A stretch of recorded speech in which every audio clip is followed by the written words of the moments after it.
first, I just want to say thanks for everyone coming out. This is, we're not, I wouldn't say that we're experts in our respective categories, but maybe our story is relatable in your creative world. So I think that's why we didn't do a presentation, because we can't really tell you guys anything that you probably don't already know. But maybe we did something just a little bit different, and that could sort of spin the gears a little bit to help you overcome something that you guys maybe are roadblocked by. So appreciate you coming out in the rain, and that's my intro. But if you want to start going about how you got started in music or something. Sure. Hi, guys. Good morning. My name's Janosch. Professionally, I'm known as the Archetype, which is something that happens in hip-hop music. So, AKA. yeah, it's a PKA situation. But I got my start in music kind of from the very beginning. My parents enrolled me in music school in like nursery. So I kind of grew up around music my whole life in some form or fashion. And basically was just kind of supported and pushed in music from an early age all the way through up until, here now, right now. And in my schooling, music was always there. My dad actually started a music school at one point, so it was really like very present. And so when it came time to look at colleges for myself, I was made aware of studio recording and music production as a somewhat viable career, or as an option. And so when I wanted to pursue that, I fortunately was supported in that by my parents. So I came to Boston from Western Mass and went to Emerson College and studied audio production. And from there, fell in love with the city of Boston and have been here now, I guess I'll be dating myself, but I think 17 years. So, and set up shop up in North Cambridge at the Bridge Sound and Stage. And that's where I do my thing. Mm-hmm. That's a very abridged version, but we'll get into more details later, I'm sure. For me, to sum it up, similar story. My parents who are both here because of the free donuts and coffee. But my mom's a photographer, my dad's a sculptor. So from a very early age, they got us involved in the arts world. My dad used to make my brother and I hold his sculptures while he was welding in the basement. And we only had one welding helmet, so we'd have to close our eyes and turn our heads while the sparks were like hitting us. And we'd be like, "God, it hurts," and he'd be like, "Just hold it, I'm almost done." And so just from there, it was sports and music for me. And up until I realized that, up until when you're like 13 or 14, you think that there's a potential that you can become a professional athlete. And then you get to the next page where you actually meet other people who are far superior to you in athleticism. And so you go, all right, I'm going to do music instead. And so went that route, went through college, and I never had any formal training. It was actually a piano teacher that told my parents there was the wrong instrument. Switched to drums, and there's this sort of, for me, I understand, without going into the psychology of drumming, but it's a very repetitive application to playing music, and that's something that's very calming to me. I remember in all my like notepads in school were all repetitive doodles. So I mean, we could if there's psychologists in the room, they're probably like, yeah, I can tell. And so drums are very repetitive, so it's something that's very calming. So regardless if it ever became a career, it would have been something that I would have had to do anyways, just to like keep sanity. So just kept going, and then just kept putting myself in the right places, and eventually coming along to work with, Janosch on hundreds of music projects together. So that's kind of the bridge version. So when we met to discuss this talk, I promised them that this was going to be a candid conversation. So we're going to go with that kind of flow. I do have some questions because, I don't want to be up here with crickets, but tell us what chaos means to you. Like, some people have a good feeling about it, some people have a negative feeling, mostly negative, but how do you guys feel about the word chaos, and how does it apply to like how you guys work with each other? Oh, with John, everything is chaotic. I think that chaos is, in some ways, was kind of a life choice for me, for better or for worse. Um, Nothing about my weekly schedule is predictable. Every week it's something completely different. Every day it's something completely different, and it can change very like suddenly. For me, I think that kind of is a big source of inspiration in a lot of ways, because you just never know what's coming around the corner. You know, like I said, like you could start the morning off one way, and then I get an email or a phone call that says, "Hey, this person's in town, and they need to come in right now." And I can't always accommodate that, but often, I try to see if I can embrace the chaos that comes with that and run with it, because those are the opportunities that you wait for and you hope for. I mean, we have this running joke that like every time I call John during the workday, he's like, "Is Pharrell at the studio?" And I told him that someday I'm going to be like, he's there, and he's just not going to believe me, and he won't come. Right. And that'll of course be the time he's there. But it is that kind of thing. You never know when the opportunity is coming. So sort of embracing the chaotic nature of the industry and kind of looking at it almost more as improvisation than chaos, I think is sort of a really more sort of constructive and productive way of looking at it all. Certainly, it can wear you down, and by the end of the day or the end of the week, I will fall flat on my face sometimes. But but I think that sense of opportunity and excitement is also the thing that picks you up the next morning as well.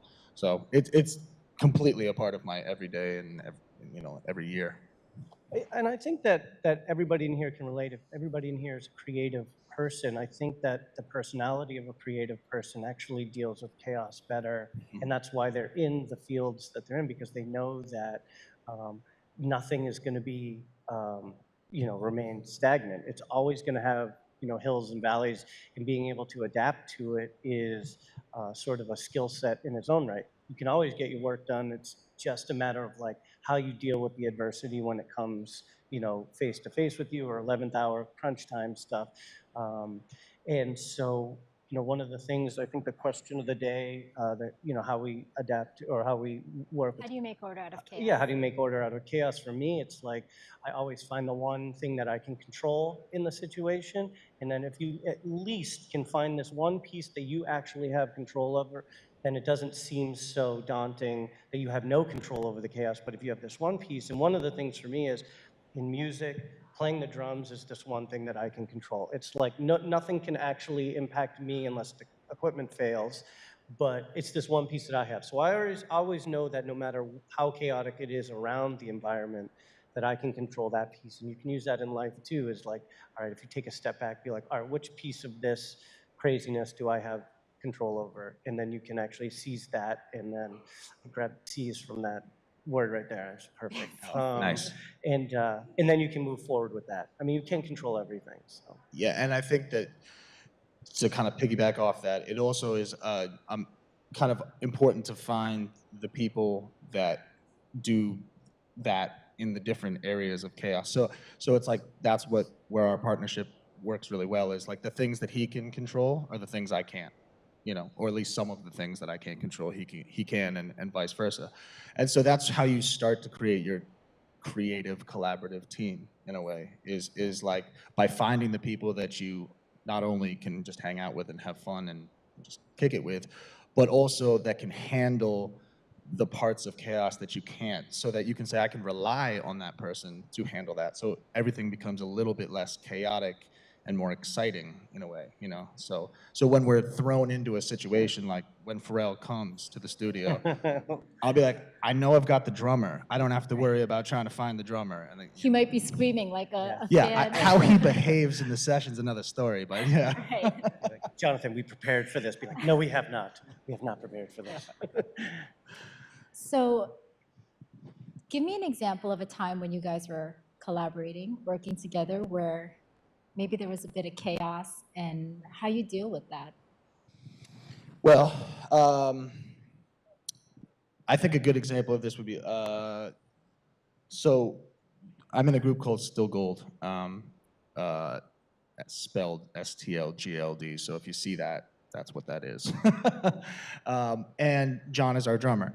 And we're currently working on some new music. And we were in a session about, I don't know, maybe a month ago, I would say.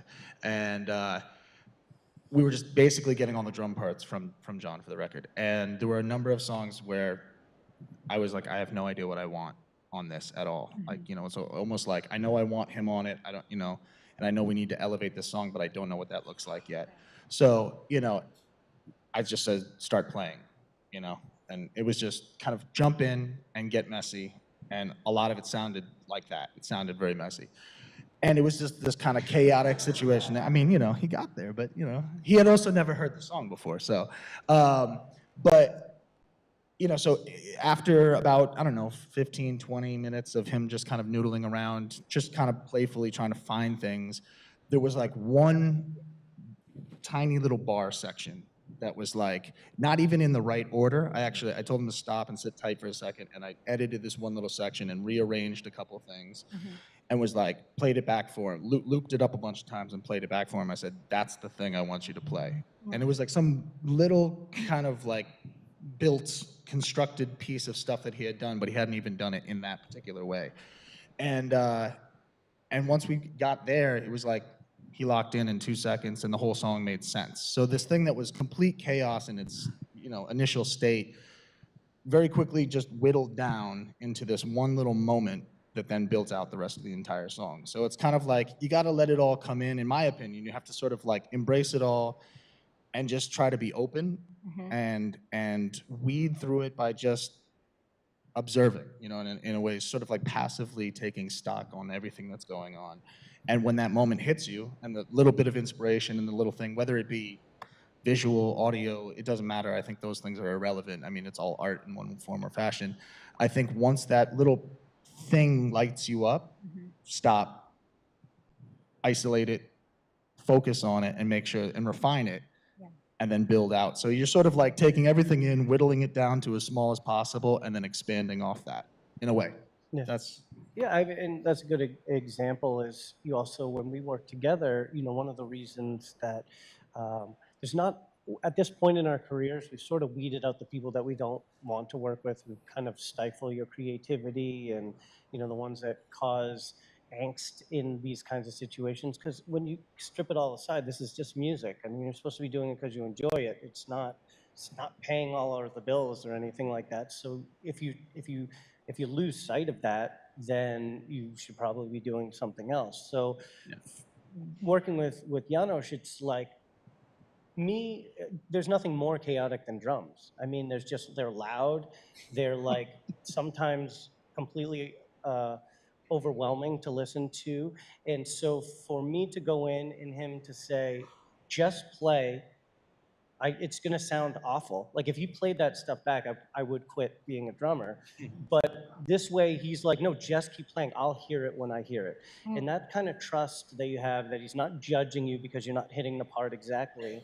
He's just looking. It's like throwing paint against the canvas and hoping that you find like the color palette that you want.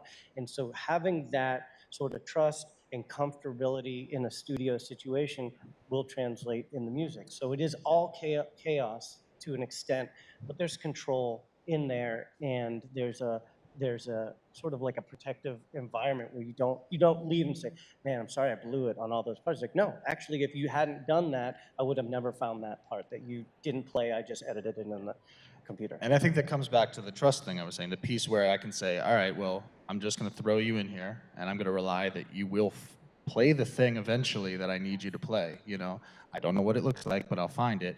And then vice versa, he can trust that I'm not going to play the world all the other takes. I'm only going to play the one that worked. You know, and I've, you know, on the flip side of that exact same scenario, think of the chaos of walking into a session and hearing a song for the first time and having the producer say, I don't know what I want. Just go play. That's that's me not doing my job, by the way. That's my laziness. I just want to also state that from his studio where the drums are, I can see into the booth. So when he's like this the whole time, I know that I need to just keep going. Because then he'll like pick his head up. He'll be like, Yeah. stop. Whatever you do, everyone stop what you're doing. And then he'll be like, give me 5 minutes. And that's when I know that like, yes. But that's that chaos from his side of things. It's complete chaos. I've never heard the song. I don't know what this guy wants. I'm just told to play a bunch of things, But you have to have the faith that like, okay, this is the person that I know will handle that, and I just have to try a bunch of things. And sometimes they're wacky. Like this was a pretty straightforward. Like once we landed on the rhythm and the whole thing was kind of straightforward. But like sometimes it's like, how do we make your drums not sound like drums? It's like, I don't know, but we figure it out, like, I don't, sometimes it means you got to like attach, the coffee beans from the kitchen onto the snare drum and see how that sounds. Have you really done that before? We've done everything. All sorts of things. Yeah. But that's what I mean. It's the ability to be flexible in the chaos and instead of sort of, I mean, he could have very easily gotten frustrated very quickly with that. That's like, I'm not hitting the part. I don't know what you want. You're not telling me anything. You're doing this. Yeah. I'm sitting there looking like that. You know what I mean? It's not the most inspiring situation, but it's one of those things. This is part of the process. That's the thing. I think process. You have to process chaos in order for it to get to the other side of it. Yeah, we did a record in which I was drumming listening to the track and just drumming on my lap with my hands. Right. And he liked the sound. And the next thing I knew, I had 4 mics. Yeah. We mic'd up his right legs. Here, and he's like, just play that groove on your That's legs. not awkward. And that's on the track. That's on the It's record.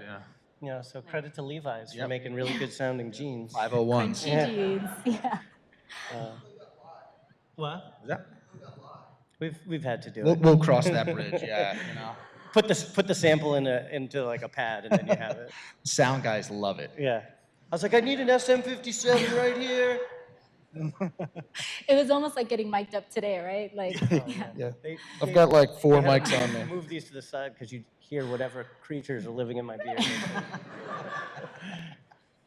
So it sounds like there's a bunch of trust, right? And I think as creatives, we all love the idea of collaboration. We love the idea of how it can elevate us to the next level. But there's a bunch of fear there, right? Around, you guys have predictability from your partnership because you know each other and there's this trust. But how did you meet and how did you know you wanted to work together? I think, how did we meet? I think we met through Mall. The MC of Still Gold, I've known almost 20 years, and I've always been like, someday we'll play music, and then eventually it kind of came full circle where when I started getting the session nods, he would start using me on projects, and then it's Boston's music scene is vast and broad, but it is still intimate. There's still a very, it wouldn't be, I think the first year, 2016, I think the first year that we both won our Boston Music Awards, I think we had played or was a part of like 40 or 50% of the records that were nominated. So there is a piece to the fact that it's inevitable that the paths sort of cross at some point. And if it's not organic, then I don't think it'll be successful. I can't like just be like, hey, we work with the same artist, we should work together. Like that initial relationship is gonna start with faults, so it just sort of happened where I can't really remember, but I think it's just an organic, we all got in the studio and started working on them. I think John was in the studio one day working on a different project, and there's a lot of musicians that come through the studio.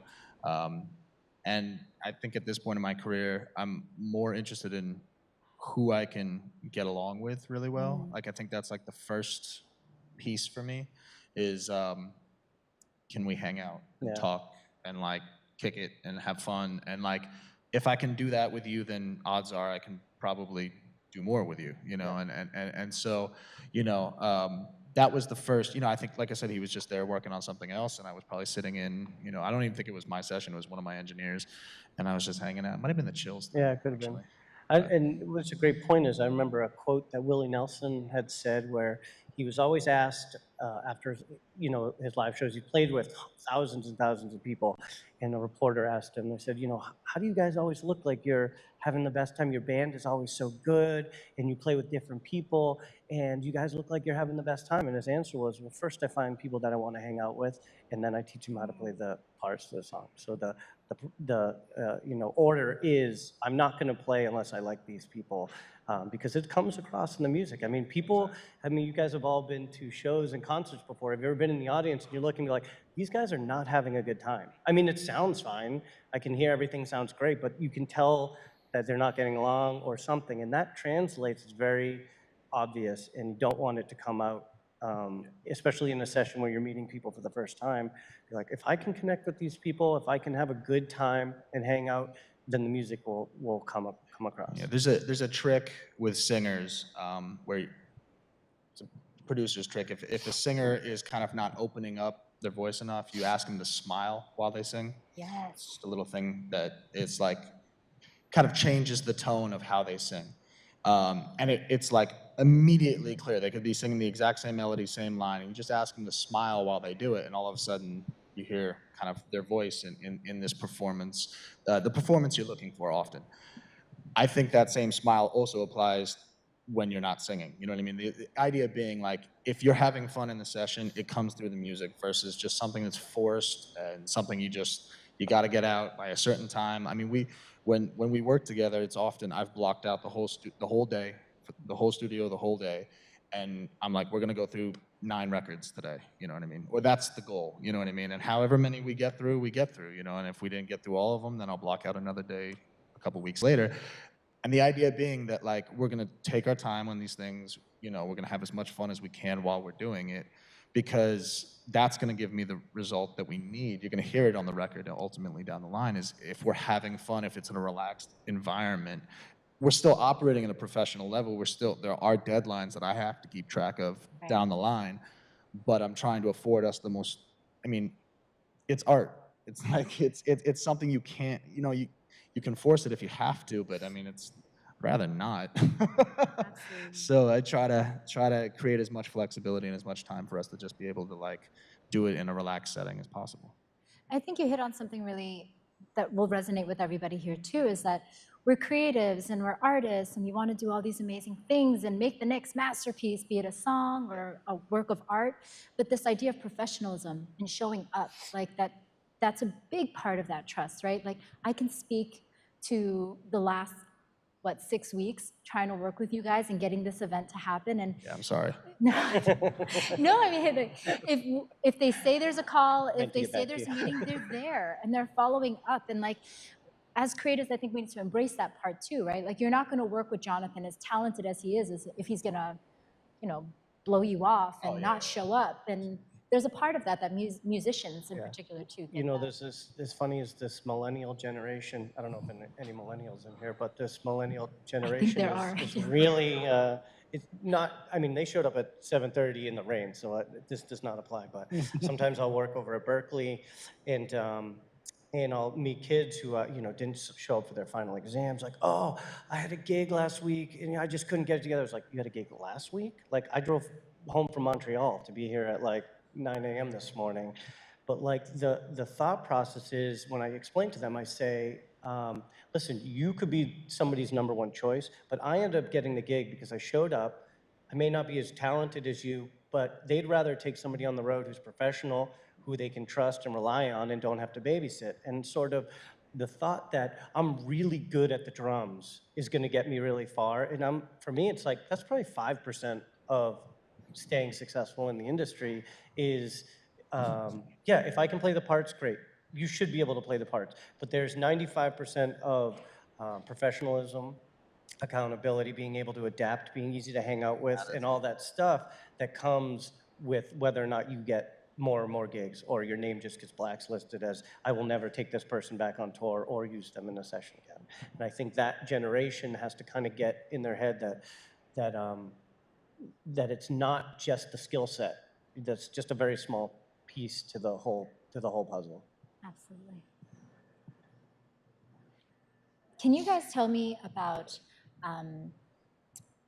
a show that maybe you've done together where things did not go right? Like, it happens, right? Mics Every fail. single.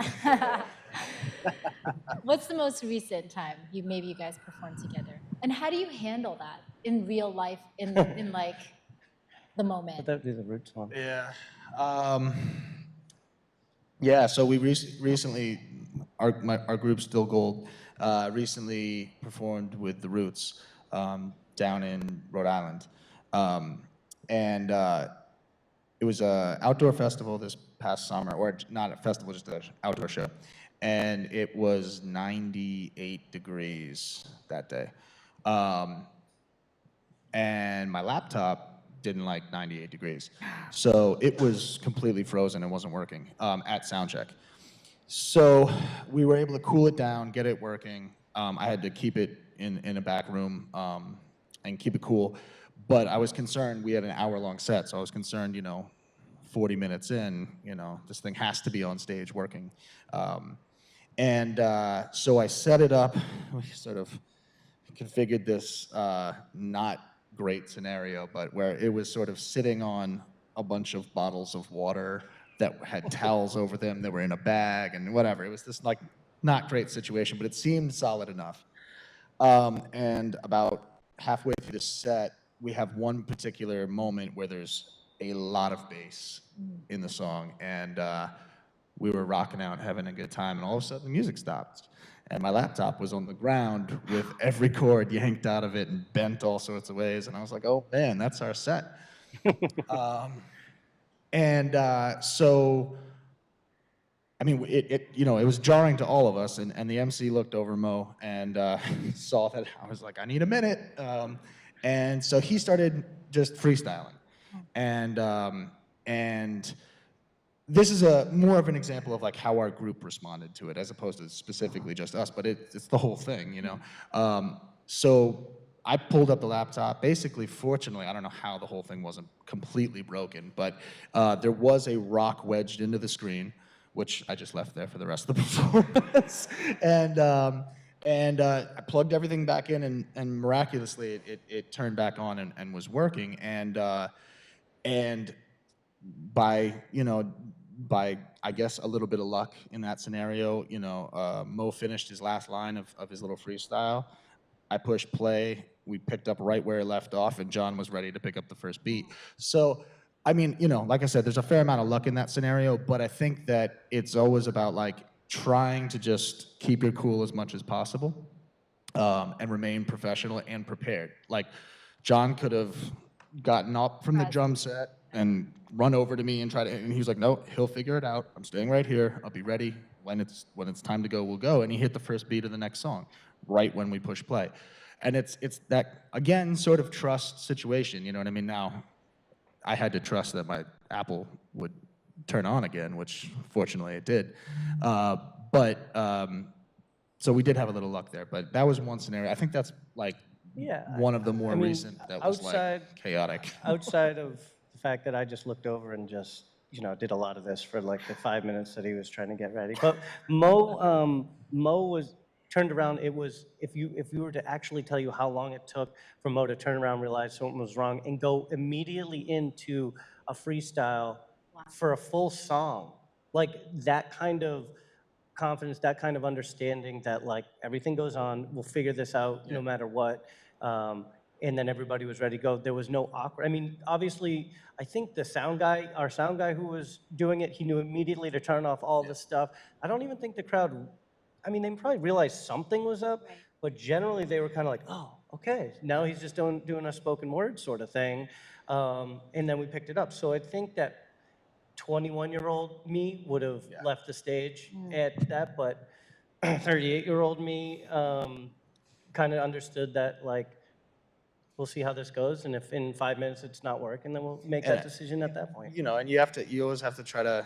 They were there to see the Roots anyways. The worst case scenario, my iPhone was going to come out and I was going to play all the tracks off the iPhone somehow. Now, I don't know what I would have done about my guitar or keyboard, because that also runs through the laptop, but you figure out a way to make it work. You know what I mean? Played my jeans. Wouldn't have been the coolest thing we've ever done. He would have played his jeans. Yeah. Right. So let's wrap this up, and then we'll open up to Q&A. Like, what advice would you give? And these are all creative comrades, whether we dabble in music or jeans or, you know, our software for music, right?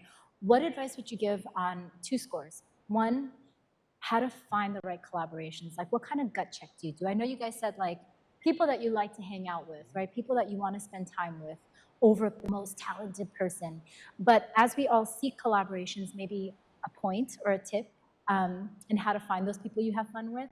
And secondly, just advice. In the face of chaos, like, what is your mindset? And maybe a little tidbit that 38-year-old you would give. To be completely honest, in a humorous way and in a deadly serious way, I always find that it is far more successful to collaborate with people who are talented, like superiorly talented to you. I mean, so I'll stand, you know, watch him produce a song, and it just kind of literally blows my mind at like what he can do, and anybody that works with him.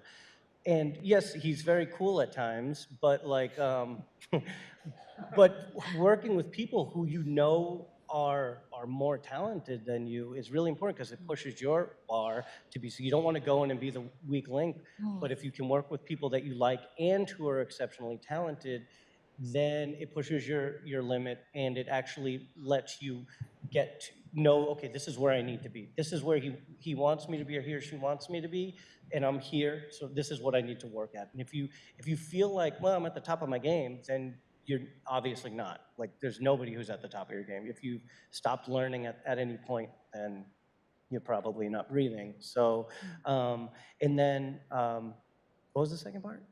And the second part was, in the light of chaos. Yeah. In the light of chaos, what advice would you give people? Like, what's your mindset that maybe you could pass on? So, one of the things that I had when I was 25 years old, I got cancer, and I remember being in a studio session at the time, and I had to I couldn't, because of surgery, I couldn't finish my drum parts, and I had to actually have somebody else play the drum parts that I had created, and it was just like, that was a chaotic moment for the last 15 years or so, but it was this thing that said, okay, I have no control of this. Like I said, I don't have any control about whether I get cancer or not. I only have control about the fact that I can maybe get a little bit healthier and then get back on the drums and do something that's very therapeutic for me. So that's what I did. You sort of gravitate to the things that you do that you're confident that will get you to the next step. And then eventually, it'll all start to come back. So like there isn't, I mean, that's a pretty far end of the spectrum for a chaotic event, but there were still things I had control over in that event. And just like the next month's speaker, on his way to the Olympics, doing Olympic stuff, something tragic happened, and now he channeled that and did something else with it. So you may not be the exact path that you chose, but there is a means to controlling what the next phase is. Yeah, so in terms of finding collaborators, I would say, I mean, I don't know, I'm a big trust your gut intuition guy. I think that there's a lot of people that are in any field. You will come across them however it is, whether it's here, whether it's at something that's more directly aimed at your particular medium. For me, there's a lot of musicians that come through the studio, so I have a lot of I kind of have my pick of the litter, if you will. But it's kind of like, how many of those people excite me in a way that's kind of on a personal level, that are engaged, that are that in sort of inspire you to do to do things like wake up on a Friday morning very early and come down here and speak. But I think, like, I think those things are important. Pharrell is coming. Pharrell's coming. He'll be at Log Me In Friday morning. He's gonna be here later. No, but I truly do think that's, for me, it's a really big piece, because it's the thing that kind of like, it's almost like this weird thing where we keep pushing each other further, like, hey, I've got this really cool thing, we gotta do this, this is awesome, let's go do this, or let's try this, or whatever. And like, it's crazy off the wall things. It's like, that's part of the chaos, is like, it's almost like people who infuse more chaos into your life. Those are the people you should collaborate with, Nice.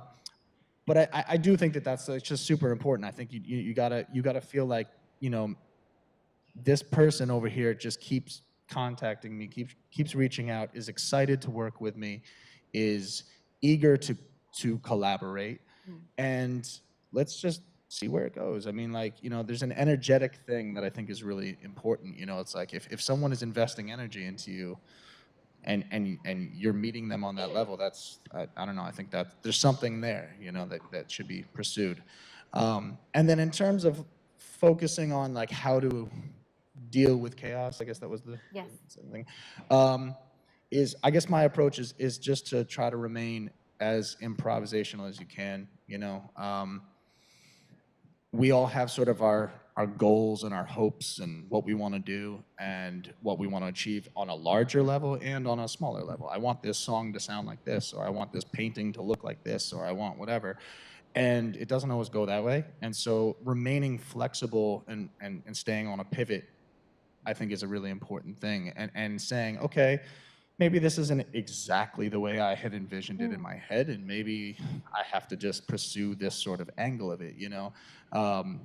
I think that's a really important thing to not only building a sustainable career, but also dealing with chaos and embracing it in a way that isn't, I mean, it's really easy to get overwhelmed, you know? You have a whole, you know, you have somebody reach out and say, okay, I need X, Y, and Z by yesterday. You know, it's like, okay, and now I'm also juggling with this that I already had planned for today and this and that. And you just say, look, I'll do what I can. I'll do the best that I can.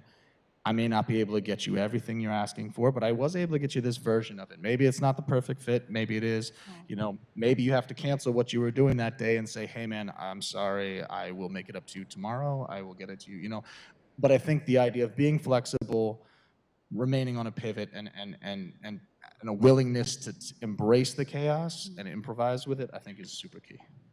Last question, quick, before we get to Q&A is, how has your definition of success in light of everything you do changed? Because, you know, with creativity being this path and this journey, right? How has that changed for you? For me, you know, my 12-year-old goal, you know, is definitely different than, you know, Which was? my 12-year-old goal is that I was going to play with drums for Pearl Jam because their drummer couldn't show up. I did everything I could to make that happen, but didn't happen. Even then, you were the guy who was there. I was, yeah, exactly. You did your final.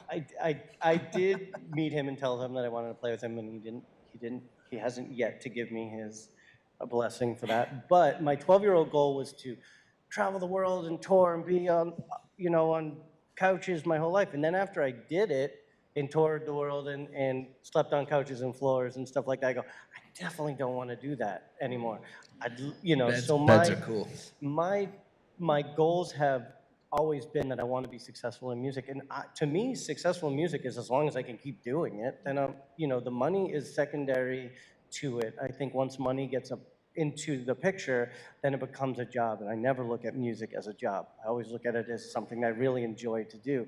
So now I learned now that it's almost my legacy as a musician is not playing a million shows out there because they all sort of blur into one. My legacy when I look back on my life is all the records that I played on. So the first record that I played on to the last record, that's my physical timeline of how I've progressed as a musician. Shows are great. We all love to do it. Playing live is awesome. But I would much rather be on somebody's record than to go out on the road for months at a time. You know, but that's me at 38 years old. I got family at home. It sucks to raise a 2-year-old by yourself, you know, when your, you know, husband is like in front of the, you know, Acropolis in Rome, you know, being like, oh, I'm having a terrible time. And so, like, you just kind of balance that. But now I look back and I said, listen, no, I want to be on everyone's record. I want to look back and go, these are all the records that I played on. And then I played some cool shows in between. So 12-year-old Jonathan still, and 38-year-old Jonathan still want to play for Pearl Jam. But, you know, as long as it's local and I only have to drive like a few miles to get there. I think, I don't know, I think the definition of success, obviously there's like all the sort of stereotyped, you know, mansions and Right, MTV Cribs. MTV Cribs and all that. But for me, I think success is kind of more of a threshold thing. I think that when looking at taking whatever your art is and turning it into a profession, I think that's for me, the threshold of success is I'm able to do this every day and make minimum payments on my credit card. uh, but still do it every day, and like that's what is paying my bills. That is the threshold of success. Now I think success has, it's, from that point on, it goes all the way up to the MTV Cribs. His refrigerator is filled with Lord Hobo, by the way. Yes, it is. Thank you, guys.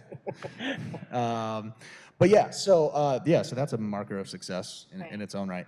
I think that's the thing. I mean, as a kid, you sort of have the dream to be a rock star, or play with the rock stars or whatever.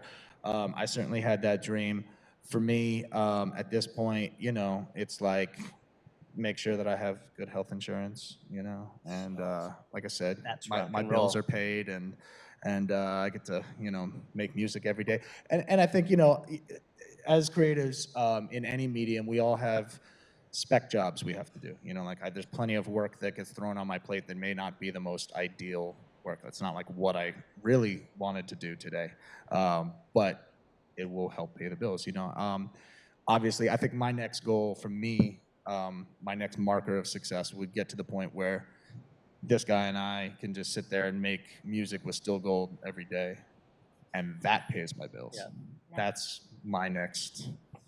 That's the carrot that's driving me down the road. So.